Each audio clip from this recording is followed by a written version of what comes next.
Aujourd'hui, le sel n'est plus seulement une épice. L'instant solidaire vous explique pourquoi. Le sel, c'est aussi un sigle pour désigner les systèmes d'échange locaux. Même si on le sait peu, les sels ont un grand pouvoir de par leur nombre, mais sans autre ambition que de rester local. Aujourd'hui, on en compte 102 en Wallonie et 170 en Flandre. Arrivé en France en 1994 et en Belgique en 1996, le sel s'inspire du Canada et de son Local Exchange Trading System, ou LETS. Le principe, revenir au troc, à l'échange de biens et services sans monétisation, mais un troc amélioré par une monnaie locale, au nom souvent simpliste, comme fleurs, nœuds, radis. Suite à un consensus entre utilisateurs, on décide donc de dispenser l'espagnol pour 3 fleurs, proposer un babysitting pour 10 nœuds ou offrir ses aptitudes en jardinage pour 20 radis. En redécidant de la valeur d'échange qui ne dépend plus de celle des autres monnaies, le système d'échange locaux a un grand ennemi, l'épargne, l'argent qui dort et s'amoncelle, par opposition au flux, l'argent qui transite entre ceux qui l'utilisent.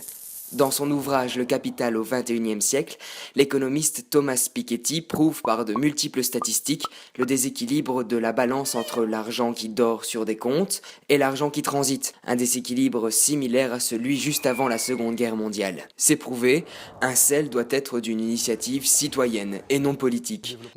Toute tentative top-down et non bottom-up, c'est-à-dire lancée par les autorités et non les citoyens, a été un échec relatif.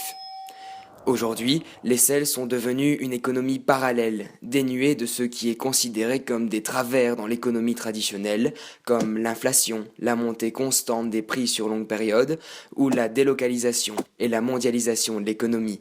Longtemps, les sels ont été mal vus par les autorités, ces échanges désintermédiarisés étant soupçonnés de remettre en cause la législation du travail, en dissimulant notamment du travail au noir. Ces sels ont été poursuivis en justice, ce qui n'est pas sans rappeler les critiques à l'envers d'un fait de désintermédiation bien connu celui-ci.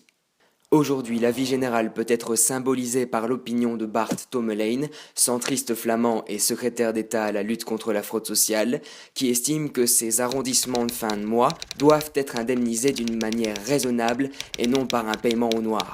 Les provinces, elles, soutiennent les sels. Du coup, en 2015, les sels s'arment de toute une communication via Internet comme ces 2 sites pour la Belgique francophone et néerlandophone, accompagnés d'élan sur les réseaux sociaux. Que vous habitiez à Ixelles, à Marche, à Autigny, un réseau organisé existe pas loin de chez vous.